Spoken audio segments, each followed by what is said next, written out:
You'll never guess where I found the best parenting lesson this week. A World War II handbook for training spies. I'm Amy McCampbell, and this is your Tiny Parenting Minute. I'm reading a World War II era spy training manual because apparently that's where we are right now.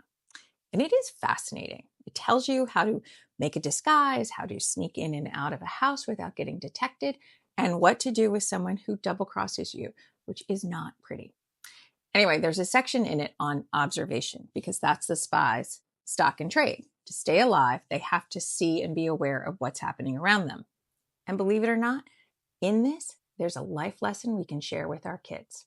Now, in this book, which was published in 1943, there's a section on how to improve your observation skills. And in it, they give you this exercise.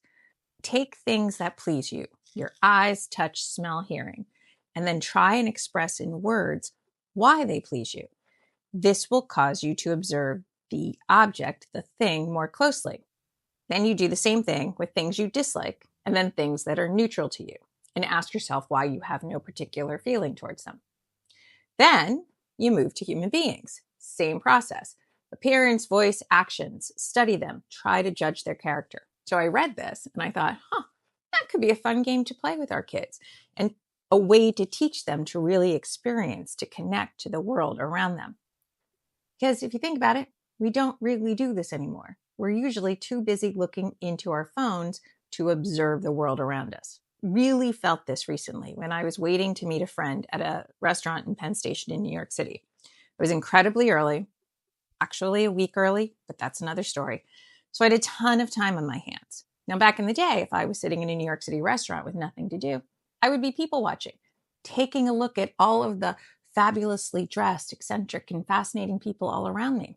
But it's 2026, so instead, I was looking at my phone and scrolling through some stupidity on social media, and I realized, have I lost the art of people watching? One of my favorite pastimes? And then I started thinking, is this something my daughter and her generation have ever even done? And what does that mean for their understanding of the world and of people? So when I got to this section in the spy book, I was like, hold up. This is kind of a fun way we can start to practice the skill of observation. And maybe it'll be useful should things turn bad in this country. I'm just saying. It's a fun way that we could reconnect our brains and senses to what's going on around us. So here's your spy training assignment. Have your kid pick something they like, a toy, a flower, their breakfast, whatever, and then have them tell you why they like it. What specifically makes it so good? Is it the color, the texture, the taste? Make them put words to their own observations. Then do the same thing with something they don't like. Get specific about what they don't like about it. And then pick something neutral and ask, well, why don't you have feelings about this thing? That's it. 3 things, 5 minutes. And when you do that, you'll be training observation, teaching them to pay attention to their own perceptions, to trust what they notice, to be curious instead of passive. Then you can level it up and do it with people at the coffee shop, the grocery store, wherever. What do you notice about that person? How do they look? How do they sound? What do you think they're feeling? Why do you think they're feeling that?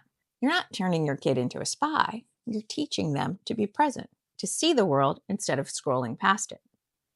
So next time you're stuck in line or waiting at a restaurant, don't hand them the phone. Try this observation challenge. 3 things, like, dislike, neutral, and then tell me why. Pretend to be a spy. You'll go a long way to raising a human who sees. And that's a skill that matters in a world trying to make them blind consumers of someone else's algorithm.